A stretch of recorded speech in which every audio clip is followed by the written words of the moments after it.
The United States Steel Corporation, 500,000 employees and stockholders, present the Theater Guild on the Air.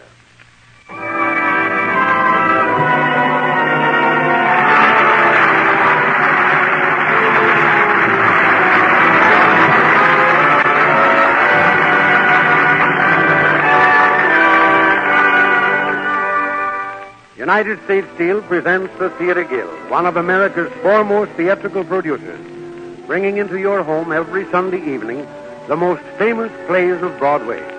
Tonight we bring you Alfred Lunt and Lynn Fontanne in Maxwell Anderson's great drama, Elizabeth the Queen.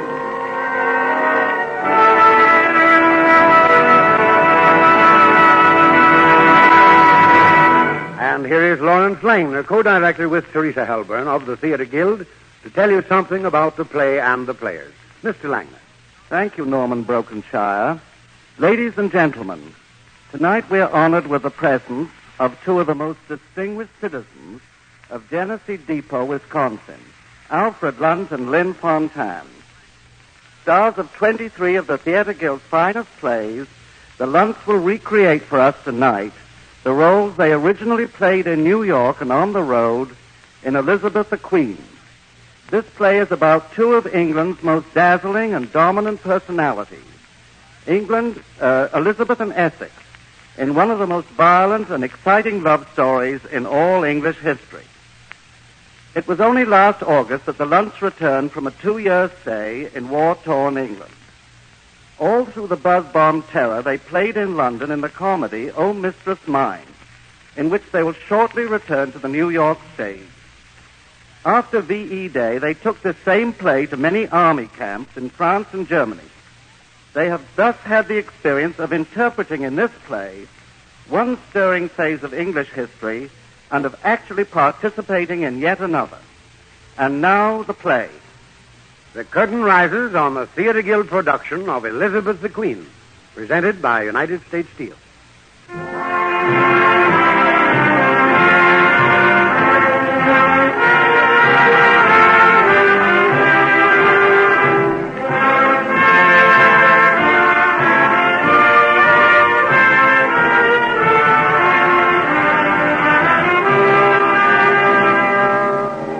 It is the late 16th century, and Elizabeth is on the throne of England.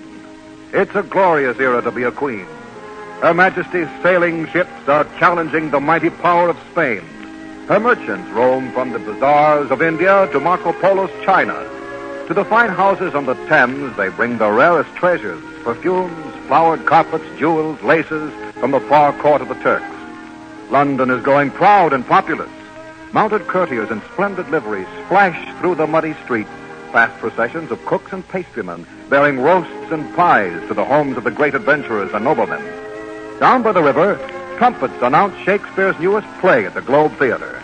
This is Elizabeth's London, Shakespeare's London. In such an atmosphere, our play opens in an anteroom of the Queen's Palace in Whitehall. It is early morning. Two of Elizabeth's counselors, Sir Walter Raleigh and Lord Cecil, are in conference about court affairs. Then why do we put up with him, Cecil? As a soldier, I'm for some action. Some dark night, a knife to his throat. The Queen, friend Raleigh, beware the Queen.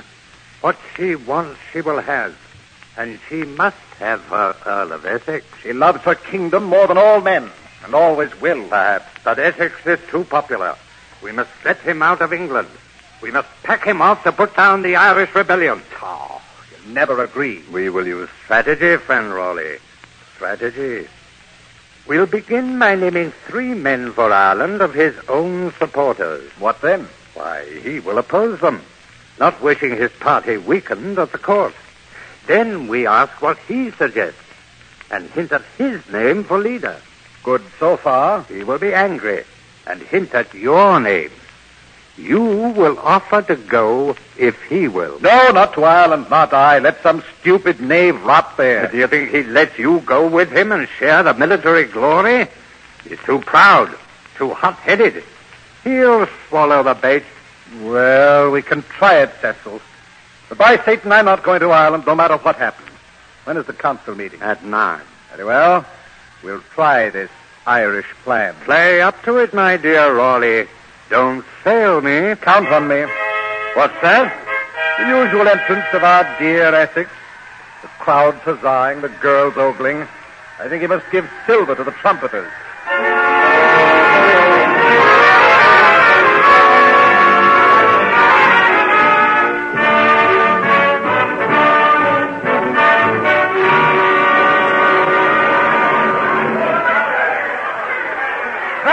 Make way there. Good morrow, my lord. Good morrow. Yes. Thank you. Thank you all.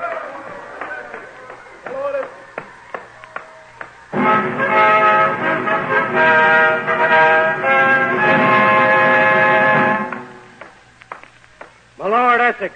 My Lord Essex. My Lord Essex. Good morrow, my lord. Good morning, Penelope. Does the Queen await me? If so, would I acknowledge it? May I have one moment, my lord? She's not quite ready. She summoned me. These new French gowns, my lord, they take time. But do you mind so much waiting with me? I know, my dear, but it angers me a little to keep cooling my heels at a door.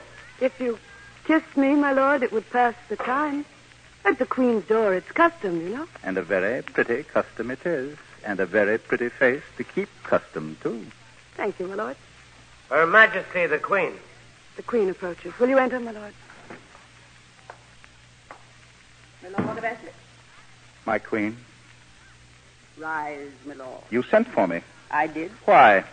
You've been gone a week. A week's a long time at court. Other men and women are here, all fully equipped for loving and being loved. Penelope, you find Penelope charming, or Raleigh, the handsome. Oh, you shall not mock me, my Queen. Turn up your face to me. Is it not strange how one man's kiss can grow to be like any other's? Or a woman's to be like any woman? Not yours for me, no, and not mine for you, you lying villain, you villain and queen, you double-tongued seductress. Come to me, my Essex. Let us be kind for a moment. I will be kind. You need not be. You are so young. Strangely winning, too. Sweet. My heart goes out to you wherever you are. But this same thing that draws us together hurts and blinds us till we strike at each other. This has gone on a long while. It grows worse with the years. It will end badly. Oh, this is what I said when last I went away. Yet here I am. Love someone else, my dear. I will forgive you. I have tried to love others. What others? No one. What others? Everyone. Everyone? And so no one. You have done this to me. You made it all empty away from you, and with you, too. I think if we are to love, we must love and be silent. If for you when would sometimes heed me, only sometimes, only when I'm right. If you would say to yourself that even your lover might be right sometimes. Tell me, my dear, do you tire of me? Do I wear on you a little? Never. You say that because you do not wish to hurt me and because I'm your queen. When the time does come and I seem old to you and you love someone else, tell me. Tell me the first. You are not old. I will not have you old. No, tell me in all kindness. No, no, no. You could not. It's not in a man to be kind that way, nor in a woman to take it kindly. I think I'd kill you in a first blind rage. Kill me when I say it. Love, will you let me say one more thing that will hurt you? Anything? Do sit down, my dear, here by my side. Your blood's on fire to lead a new command. I know it. And when I need a general anywhere, you'll ask to go. Don't ask it. And don't go. So that's why you summoned me, to make me promise this. Not for myself, I swear it. And not because I want to keep you here and hate to risk you, though that is partly true, but rather, and for this you must forgive me, because you're more a poet than a general, and I fear you might fail and lose what you have gained. In heaven's name, whom would you send? I asked you not to be angry. Not to be angry. How do you judge a leader except by whether he wins or loses? Was it by chance, do you think, that I won in Spain? Very well, very well. You shall go. Go if you will, only I love you, and I say what would be wise. You choose the one thing I must have and ask me not to do it. No, forgive me. I'll not say it again. And if I'm more poet than general, why, poets on occasion make better generals than most generals do. You've proved it so on more than one occasion. And if it's fame you're thinking of, my lord, When we ride in the streets together at Essex, they cheer, not their queen. Is it for fear of me and this hollow cheering you hold me back from Spain? No, it's because I believe in peace and have no faith in wars or what wars win. You do not fear me. Yes, I fear you. You believe yourself fitter to be king than I to be queen. That last is true. I love you, my queen, madly, beyond all measure. But as a sovereign, you fail merely because a woman cannot act and think like a man. Act and think like a man? Why should I act and think like a man when a woman's thinking's wiser? What do you plan? To take over my kingdom? Oh, you are a touchy queen. I had a bad bringing up. There, that's the summons to my council. Come, they're waiting. We shall hear about Ireland now. One thing, remember, my love.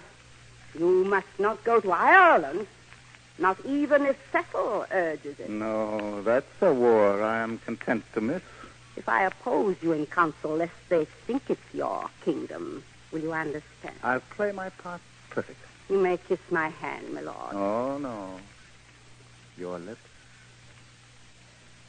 No, what can come between us out of heaven or hell or Spain or England? Nothing. Nothing ever again. No, I can face these scheming lords. Come.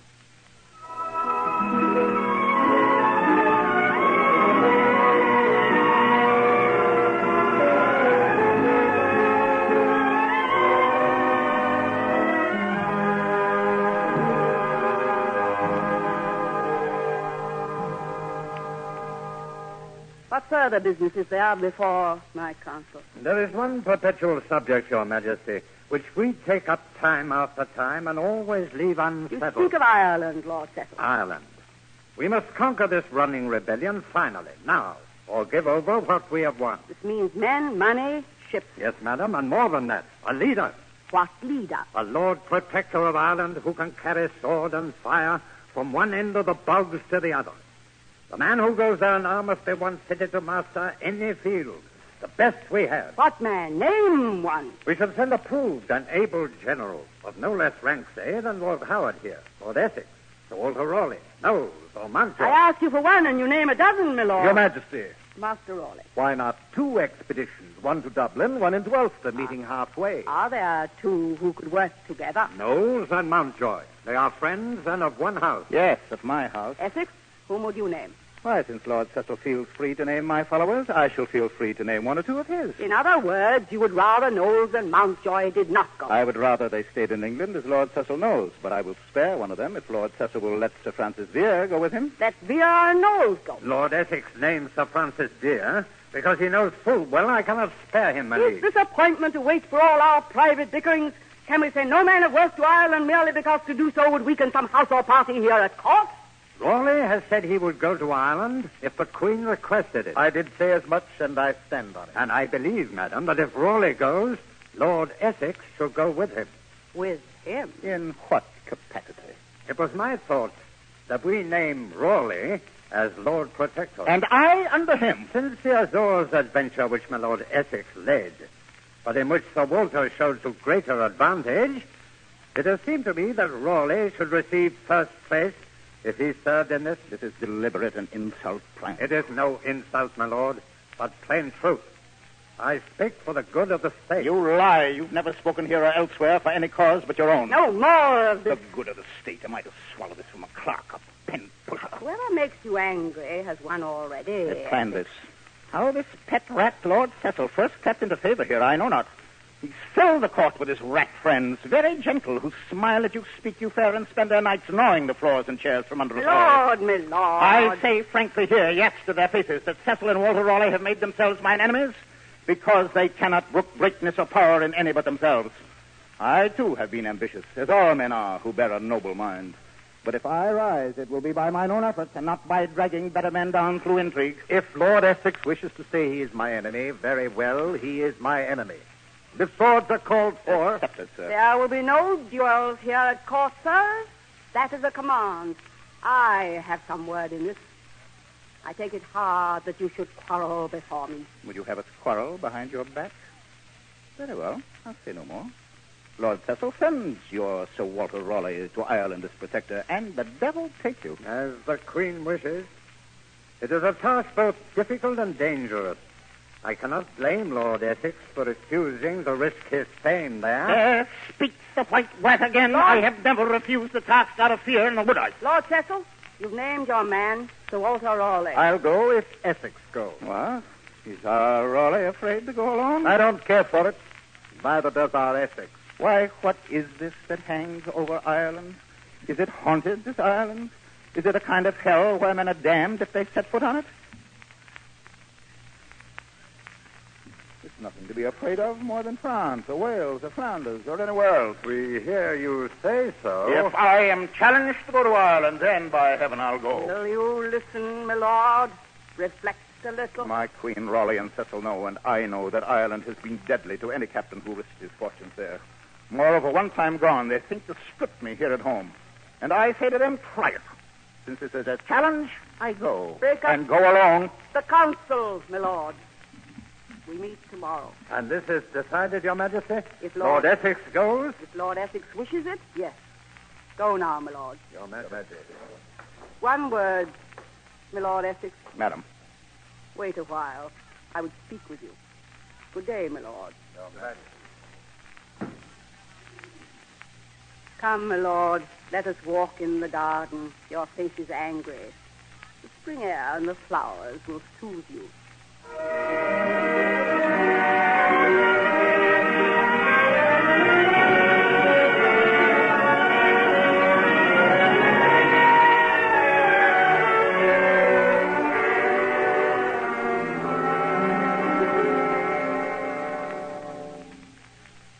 Are you still angry? You expect me not to be? I'd like to slit their throats. That would be more to my liking than talk. Oh, my dear, you're a child in council, a child.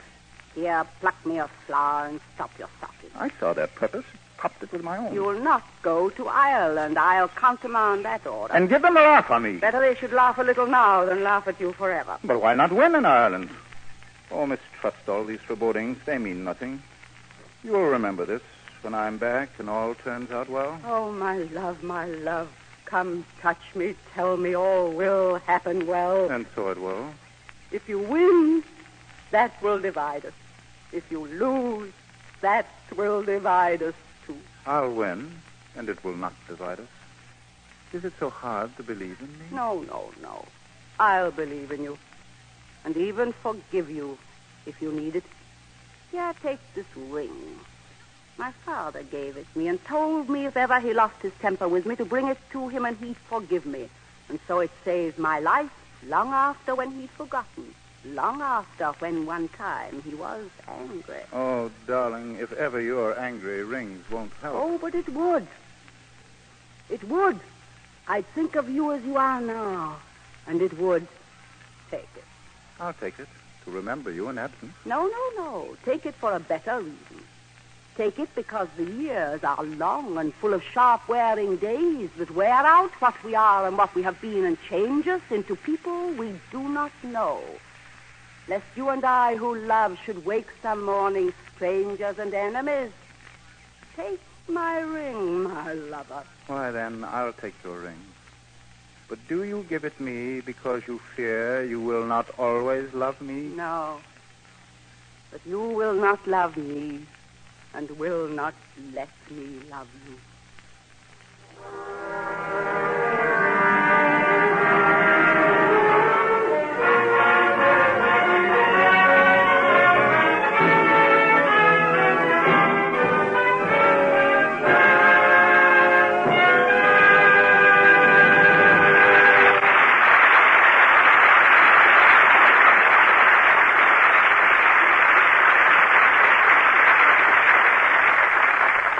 In a moment, we will continue with the second act of Maxwell Anderson's Elizabeth the Queen, starring Alfred Lunt and Lynn Fontanne, produced by the Theater Guild on the air and presented by the United States Steel Corporation. And here speaking for U.S. Steel is the well-known reporter of the American Broadcasting Company, George Hicks. Good evening. Not long ago, I drove into the country to visit some friends of mine, and while I was there, I met a wise old gentleman who's lived in those parts a long time. As we talked, he gave me his views on many things, but especially on the progress America has made since the turn of the century. For example, he reminded me that the average length of life in America has increased by 15 years, and that we not only live longer, but also a great deal better.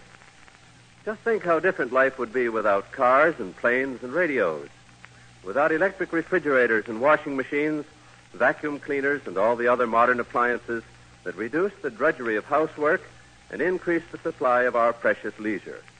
All of them made possible by American workers and American production efficiency, the same kind of efficiency that played such an important part in speeding us to final victory. And in this picture of American progress, steel played a major part.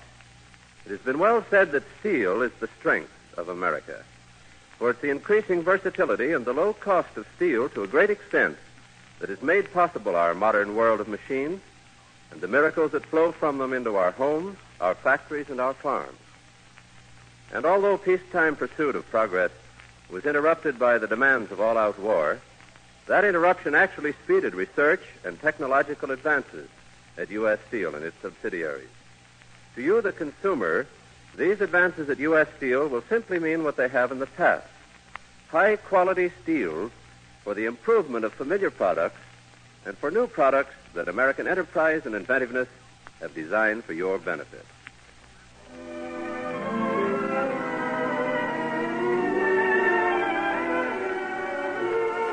We pause now for station identification.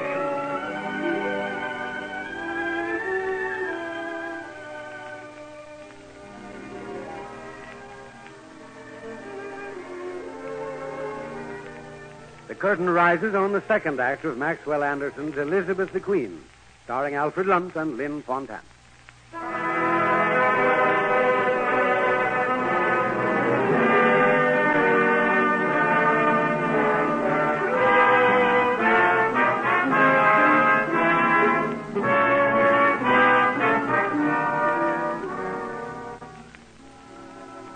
We are back again in the colorful 16th century court life of Queen Elizabeth. 3 months have passed since the headstrong Earl of Essex stormed off to Ireland in spite of Elizabeth's warning. The palace is buzzing with gossip and intrigue. Even the penny papers are hawking rumors about the absent Earl's ambition for the throne. Couriers whisper at the theater that Raleigh and Cecil will bring about the absent Earl's downfall. At this moment, Raleigh and Cecil are having a midnight supper at the palace with Cervantes Bacon, said to be the single friend of Lord Essex at court. A little more wine, Master Bacon. Thank you. Excellent Madeira, don't you think? Excellent, Cecil, but pour me very little. It approaches midnight and I must be prompt with the Queen. Then I'll get to the point. You have been in correspondence with Lord Essex in Ireland? Perhaps. The Queen has just received news that Lord Essex is allied with the Irish rebels and maybe even now leading his army back to England to take her throne. Had you heard this? No. Do you credit it? It is your own scheme, I believe, yours and Raleigh's, my Lord Cecil. Our scheme that Essex should rebel against the Queen? Even so. Look to yourself, Master Bacon. Do you intend to accuse any man of stealing letters written by Essex to the Queen, or by the Queen to Essex? The truth is, my lords, you are desperate men. You have overreached yourselves, and if wind of it gets to the royal ears, you are done. We shall drag a few down with us if we are done, though. And you are the first, my dear Bacon. How would that be? To be frank with you, Bacon, it would be easier for all of us if you were on our side. You must expect a man to side with his friends. And a man's friends. Who are they? Those who can help him to what he wants? Not always, my lord. When he is wise. The moment Essex enters England in rebellion, he is doomed, and his friends with him. One word from me to the Queen, revealing that their letters have been intercepted by you, that the couriers between here and Ireland have been bribed. Well, sir, after that there can be no talk of rebellion. Very well then, Master Bacon. You have chosen your side, and I have done with you. And if I say nothing? Then, whatever you have been promised by Essex, you shall have more from us. No one shall know better than you that if Essex goes down in disaster, as he will, you will go down with him. My lords, I am but barely on time. The Queen will be impatient. Perhaps we shall talk again. Perhaps we shall talk soon. Good night, gentlemen. What What do you make of this man, Bacon? Is he with us or against us? There's a slippery brain. One that always tries to slip into the winning side. Which will be ours, friend Raleigh. Never fear.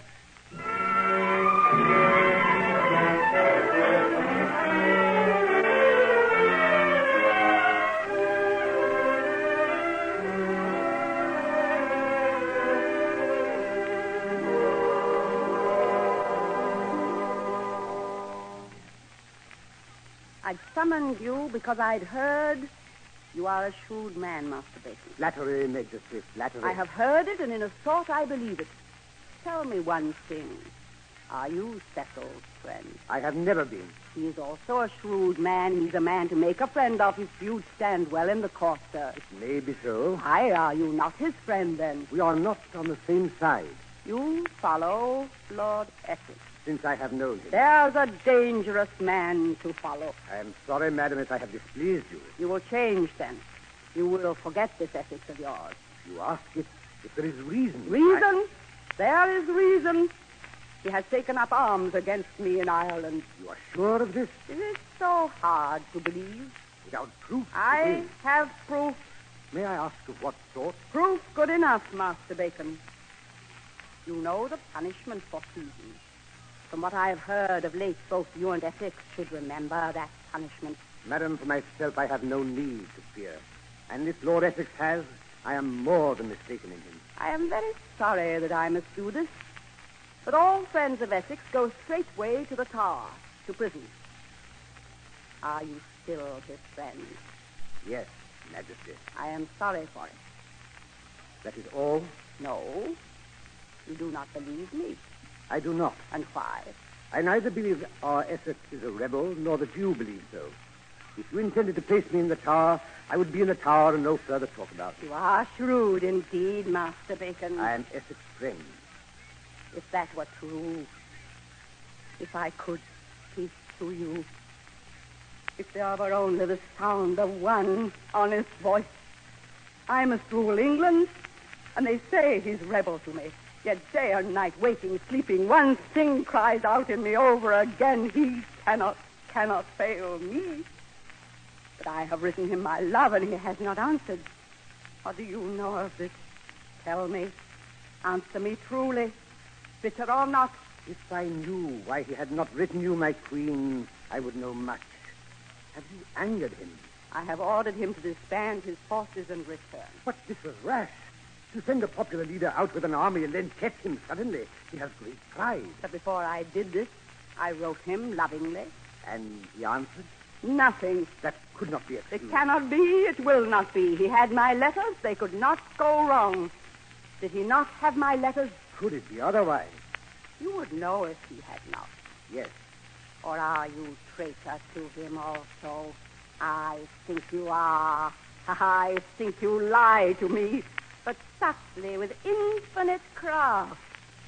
I am encompassed by lies. No, I'm gone mad. He never loved me. That's the truth of it. He wanted my kingdom only. He thought to break me down by not answering. Break me until I say I'm yours, all yours. What I am and have, all yours. And that I will never, never, never. See him no more, my friend. He walks on quicksand. Avoid him. Yes, my queen. Go, Master Bacon. You have done well. I trust. I thank your Majesty. Good night, madam. Captain Armand? Captain Armand! Your Majesty? Captain, keep a watch on Master Bacon, on his house and on his correspondence. I wish to know all he knows. It will be done, Your Majesty.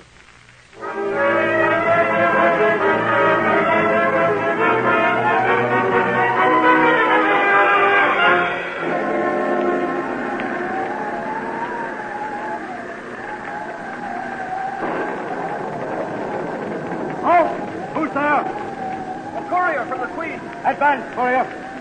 Wait here. I will tell Lord Essex you've come. My lord, a courier from the Queen. At last, then. You will see him at once? Yes. one moment, Lieutenant. If I give orders to torture or kill him, show no surprise, you understand? You will not torture him, milord. Have I not been tortured? Day after day, sunk in those Irish bogs, and now on this bleak Irish coast here in a frozen tent, waiting with the restive army. Why do you wait longer, milord? I must wait. If we marched on London now, the citizens would rise at the first breath of your name. And with London in your hands... No. I have sent one last dispatch to the Queen. Upon this answer depends... Bring in this courier. Yes, milord. Courier! Sir, present yourself. You have dispatches from the Queen? Yes, my lord. When did you leave London? 4 days ago, my lord. What delayed you? Robbers. They took our horses and money. And the letters? Were returned to me untouched. Give me the letters. Is this all? One letter from the Queen. 3 lines. A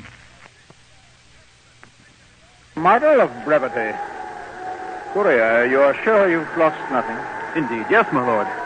There was but one, and the seal was returned unbroken. You're a clever liar, sailor. And you are the third liar who has come that same road to me from London. You shall pay for being the third. My lord, I have not lied to you. Take his weapons from him, Lieutenant. Set him against the post there. Not so gently. He shall lose his ears first, and then his lying tongue. Your lordship does not mean this. And why not? Draw your life, Lieutenant. We shall cut this fellow to pieces, but gradually, with infinite delicacy. No. No. Mercy, my lord. Mercy. Silence. We know too well what you have done. We need no evidence. I have done nothing I have not said, my lord. Tell us who set you on and your accomplices. Tell us this, and I want no more of you. You shall have your freedom and this pouch of silver. Speak. My lord, if I knew. Very well. Dispense with these niceties. Take out his tongue. My lord, I am not a coward. Though it may seem to you I am, for I have cried out.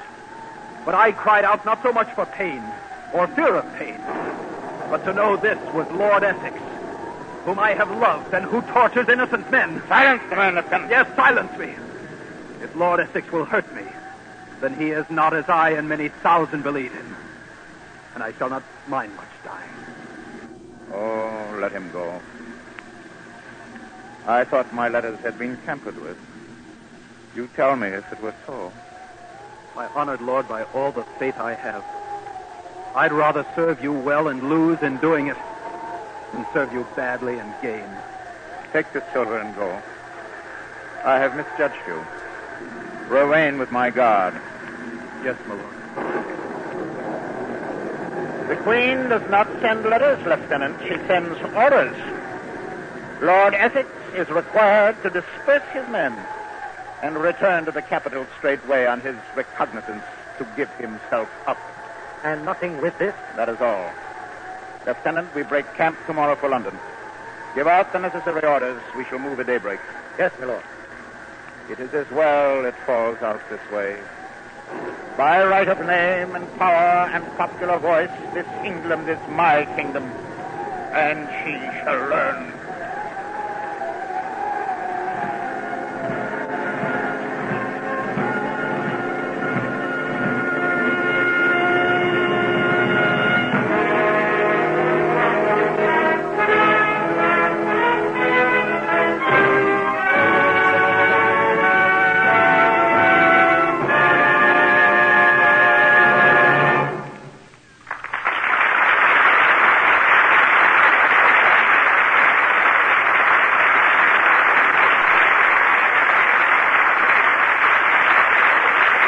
In a moment, we'll continue the third act of Elizabeth the Queen, starring Alfred London Lynn Fontanne, produced by the Theatre Guild on the air and presented by the United States Steel Corporation.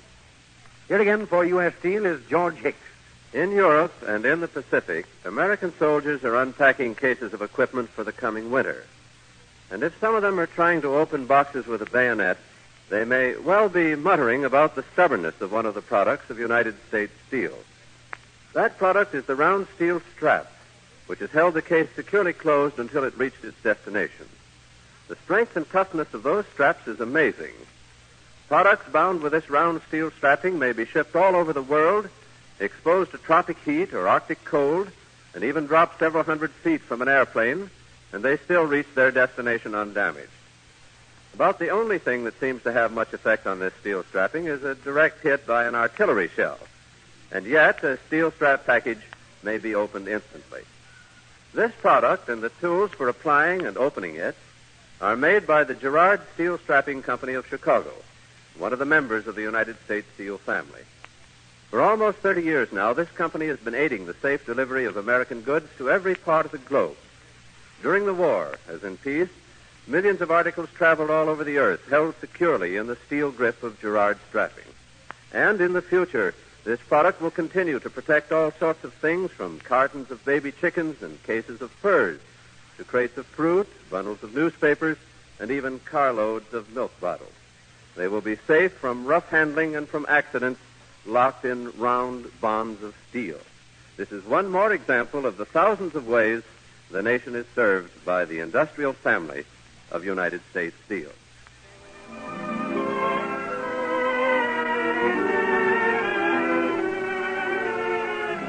The curtain rises on the third act of Maxwell Anderson's Elizabeth the Queen, starring Alfred Lunt and Lynn Fontanne.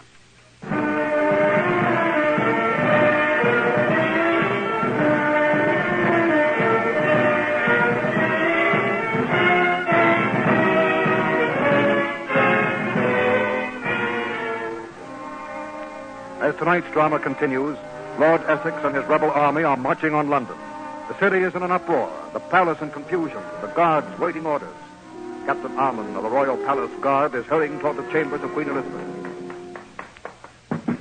Your Majesty! Your Majesty! Enter, Captain. Madam, it's rebellion. Lord Essex and a rebel army are approaching London. Calm yourself, Captain. But, Madam, allow me to post the riverbank. I beg you, give me some orders. Only this, Lord Essex, when he arrives, is to have free access to my presence. But, Madam, is there to be no resistance? None of any consequence. But does this course not endanger your person, my queen? I will risk that, and as for you and your guards, you must be ready for danger, and if needs be, death. Yes, Majesty. And in all things wait my orders. Yes, Majesty, but with a mob rising in London, too. What is this mob doing? Running wild, Madam, with street brawls, robbery, murder, all manner of pillage. Already they've sacked the grocers in Fleet Street and broken into a wine merchant's cellar. If they've broken into a wine cellar, they'll get no farther. We're a marvelous people, we English, but we cannot hold liquor. Now, if they were Scotch, one might worry. But, Madam... What are they saying, these wine drinkers? Are they not crying up with Essex, down with Elizabeth? Yes, Madam. Why, surely, the Queen is dead. Long live the King. If I were there, I'd cry it myself. It has a marvelous ring. Up with Essex! Down with Elizabeth! What are we to do, Madam? What is the Lord Mayor of London doing? Nothing, Madam, nothing. I like a Lord Mayor, and how sensible. That's the first principle of government. Never do anything. Let the others make all the mistakes. Open the door, Captain. Yes, ma'am. That will surely be my able advisers, Lord Cecil and Raleigh. Your Majesty. Ah, gentlemen, I was expecting you. You seem always to fatten on trouble, and so are never far from it. Madam, why do you not post the river bank? Why do you not call out every soldier? Because I do not choose to. You're mad, Your Majesty. You play into their hands. I know, Master Raleigh. Madam, half the town is little uprising. Little man, let me alone. Would you rather lose your life, madam? Open the window and listen to that Very mob. well, open it. Enough. Close the window. And now, madam, will you call out the guard? No. Let the Earl of Essex bring his revolution here. How long do you think it will last after I have looked on it?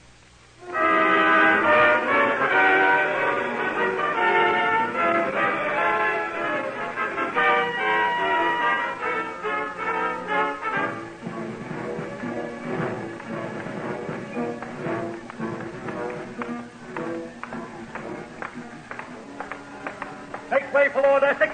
Stand clear. Lord Essex. Lord Essex. Lieutenant, the palace is in our hands. It is, my lord. The Queen's guards are disarmed. Then why is Captain Armand still standing in full armor before the Queen's door? I shall disarm him at once, my lord. No. Captain Armand, announce my presence to the Queen. The Queen, my lord, has requested that I bring you to her. She is with her council. With her counselors, so much the better. Follow me, my lord. My guard will accompany me. Very well, my lord.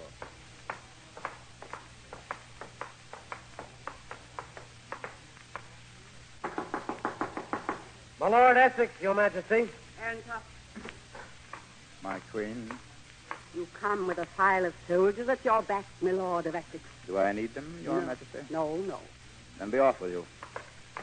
I see you're surrounded by your counselors as usual. Cecil and Raleigh are always here to advise me. Do you not remember? I remember well. It seems you are in rebellion, my good lord.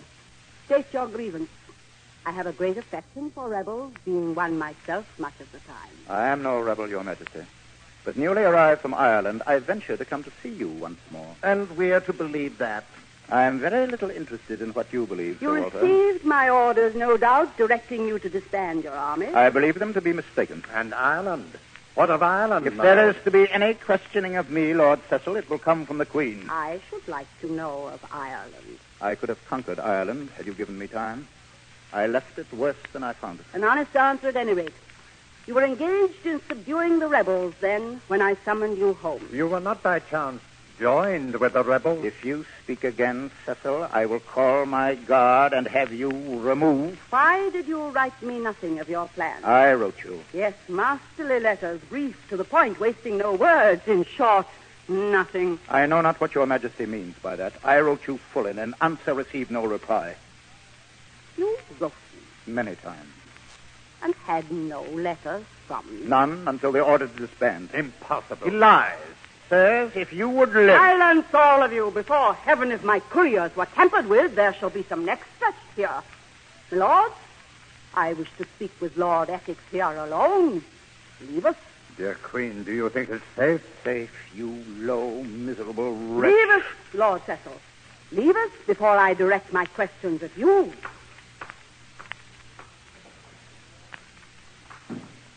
Now, what did you write me? At first, I wrote my love, for I thought you loved me then. And then at last, I wrote angrily, for I had not heard. What did you write me? I wrote, my love, God keep you safe, I know not. And then not hearing, I wrote heaven knows what madnesses to a rebel, thinking you no longer mine, faithless. Sweet, think back all these months. No word, no love. And though I came here in defiance, I came truly to find you. Do you ask forgiveness? It is all forgiven. We have so little time. Let us make it doubly sweet. Be gracious to each other. Sway a little to right or left if we must, to stay together. Distrust all others, but never distrust each other. Let us make this our pact now. What is this doubt on your brow? I am troubled to be dishonest. If you had but showed anger, I could speak more easily. Speak what you will. I say this now without rancor, in all friendliness and love. The throne is yours by right of descent and by possession. But if this were a freer time and there were elections, I would carry the country before me. And this being true, and we being equal in love, should we not be equal in power as well? Am I not as worthy to be king as you to be queen? You are young in policy, my Essex. If you do not see that should I grant high place to you now, it would be believed that you had forced this on me would be called a revolution and undermine the people's confidence. Then now, when you are my prisoner, I must send my men away. Give back your kingdom to you. I am your prisoner. The palace and the city are in my hands. This England is mine now for the taking. This is your friendship.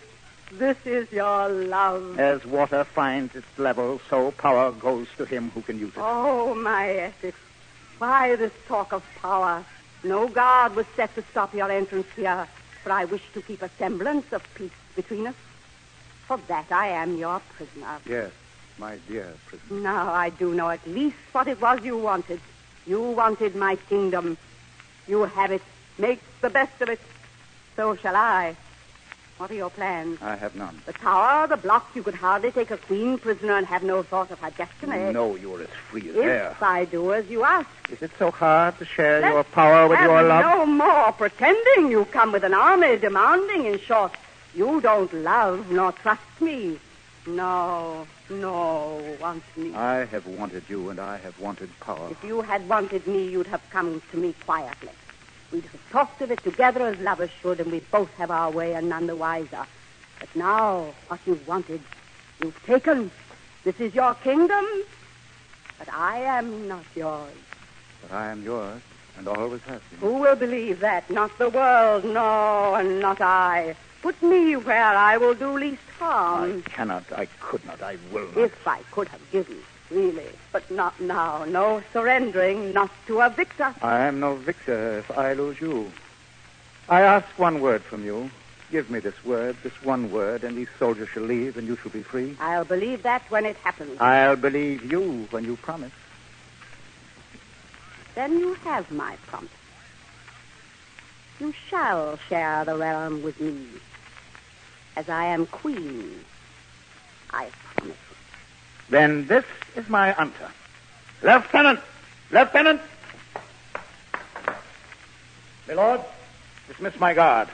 Return the palace into the Queen's hands. Retire with all our forces to the Strand. Release the Queen's guard. Yes, my lord. On for retire! On for retire! On for retire! The palace, my suite, will be returned as quickly as taken. This is our last quarrel. Our last. Ready to move! Ready to move! Ready, Captain. The order is obeyed, my lord. Follow your men. Yes, my lord. Now, let us talk no more of this tonight. Let us forget this matter of thrones and kingdoms and be but you and me for a while. Yes, yes. Let us forget. If I clapped my hands now, would my guard come or yours? Yours only. Shall I call them? No, no. I'll call them. Captain Armand? Captain Armand, Yes, Your Majesty. the palace has been returned. It is in our hands. Yes, Majesty. I have ruled England a long time, my Essex, and I have found that he who would rule must be quite friendless, without mercy, without love. Arrest Lord Essex. Is this a jest? Arrest Lord Essex. I never jest when I play for kingdoms, my lord. I trusted you. I trusted you and learned from you that no one can be trusted. Captain, take Lord Essex to the Tower.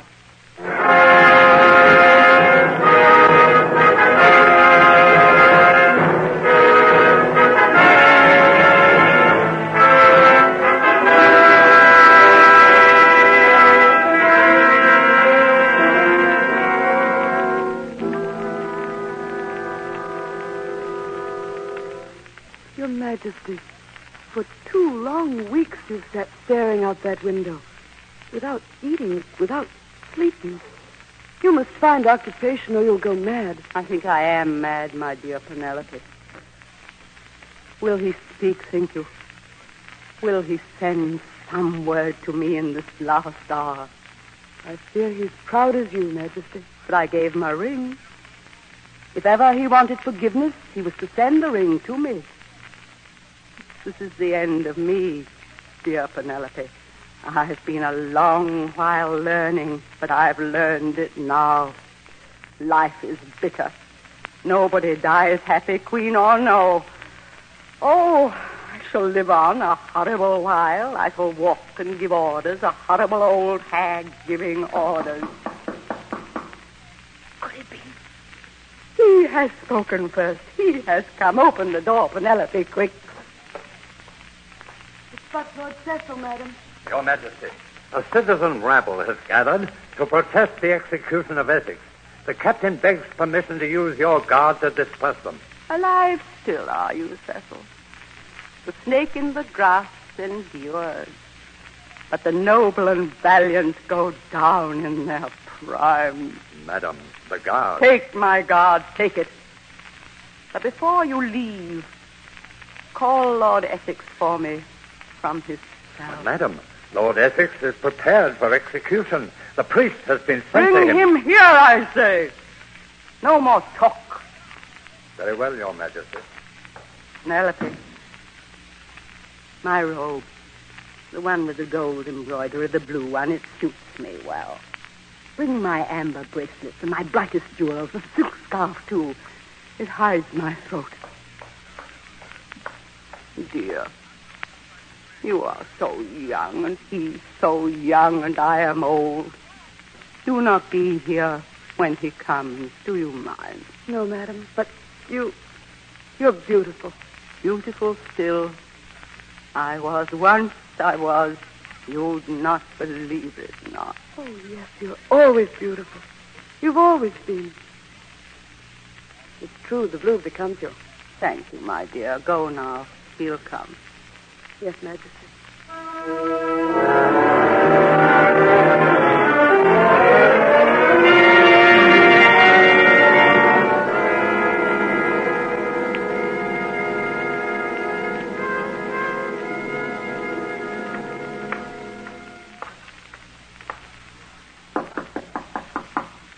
Enter. You sent for me, or so they said. Yes. It would have been kinder to leave with my thoughts till the axe came down and ended them. You spoil me for death. Are you so set on dying? I can't say I care for it.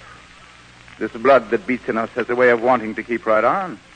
But if one is to die, it's well to go straight toward it. You must have known I never meant you to die. I am under sentence from Your Majesty's courts. I am found guilty of treason and on good evidence and cannot deny it. This treason, I believe, is punishable with death. Yes. And we've both let it go late, each waiting for the others. Why did you not send my ring? I had thought to wear it as far as my grave. I've waited night after night, thinking tonight the ring will come. But I could not have sent it. Why? I'd have kept my promise. I'd keep it now. If I offered you this yes, ring? Even now. You would pardon me? Set me free? Cede back my estates to me? Love me as before? Give me my place in the state? All as it was. And what would happen to your throne? My throne? Nothing. Yes, for I take it from you. Again? You'd play that game again? I played for power and lust, but if I had another chance, I think I'd play and win. Why do you say this? I say it because it's true. I have loved you. I love you now, but I know myself. I have a weakness for being first wherever I am. I refuse to take pardon from you without warning you of this. And when you know it, pardon becomes impossible. You do this for me? Why, yes. But not altogether. Partly for England, too. I've lost conceit of myself a little. A life in prison's very quiet. It leads to thinking. You govern England better than I should. I'd lead her into wars, make a great name, and leave a legacy of death and bloodshed after me. You will leave peace, happiness, something secure. A woman governs better than a man. Being a natural coward, a coward rules best. Still bitter. Perhaps a little. It's a bitter belief to swallow, but I believe it. You were right all the time. And now, if you'll pardon me, I have an appointment nearby with a headsman. He comes sharp on the hour. No, not yet. It cannot go this way. Ah, yes, but it has, and it will. There's no way out. Speak frankly, could you forgive me and keep your throne? No. Are you ready to give up your crown to me? No, it's all I have. I am Elizabeth, daughter of a king, the Queen of England, and you are my subject. Who am I to stand here, paltering with a rebel noble? What does this mean, you standing here eye to eye with me, your liege? You pretender to a throne upon which you have no claim. You pretender to a heart who have been hollow and heartless and faithless to the end. There has been an empire between us. If even now you were not queen and I were not pretender, that God who searches heaven and earth and hell for two who are perfect lovers could end his search with you and me. Remember, I am to die, and so I can tell you truly, out of all the earth that I am to leave, there is nothing I am very loath to leave, save you. Yet, if I live, I'll be your death, and you'll be mine. Give me the ring. No? Give me the ring. I'd rather you killed me than I killed you. No, it's better for me as it is. That I should live and batten my fame and fortune on the woman I love, I've thought of it all. It's better to die young and unblemished than to live long and rule not well. Is it not? Yes. Goodbye, then. Then I'm old. I'm old. I could have been young with you, but now I'm old. I know how it will be without you. The sun will be empty and circle round an empty earth, and I will be queen of emptiness and death. Why could you not have loved me enough to give me your love and let me keep as I was? I know not. I only know I could not.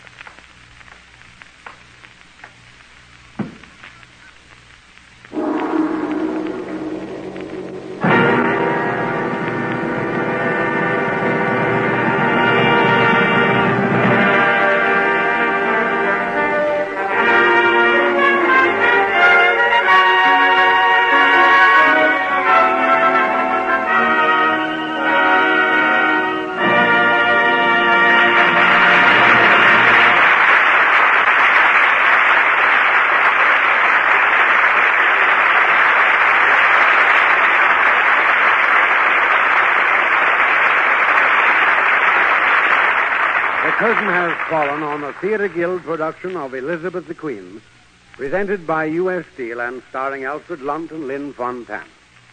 And here again is Lawrence Langner to tell you about next week's Theatre Guild play to be presented by the United States Steel Corporation. Mr. Langner.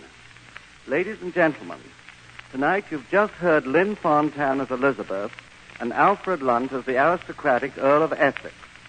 Next Sunday evening, Mr. Lunt will appear on this same program in Ned Macabre's Daughter by Sidney Howard, playing the part of a swaggering, blustering, slick New Yorker with no respect for either the law or the English language.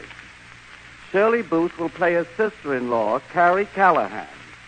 Carrie has the character of her New England ancestors, and when she comes in conflict with Babe, New Englander against New Yorker, there's plenty of comedy and drama.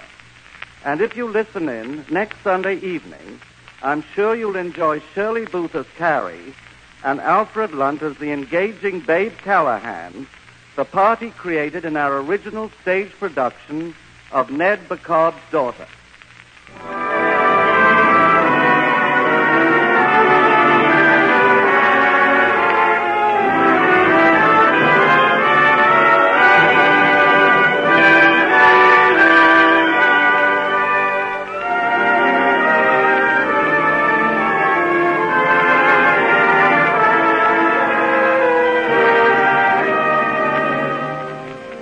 The United States Steel Corporation hopes that you'll be with us next week at the same time when Alfred Lunt will return to star in Sidney Howard's famous play, Ned Macabre's Daughter, which features Shirley Booth and Anthony Ross.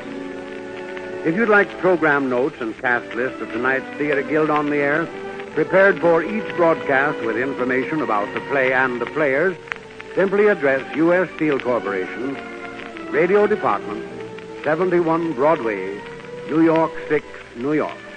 The staff for the Theatre Guild on the Air includes Homer Thicket, Director, George Condolph, Producer, and Armina Marshall, Executive Director of the Radio Department. Music for tonight's play was composed and conducted by Harold Levy, and the play adapted for radio by Stanley Young. Your announcer, Norman Brokenshire.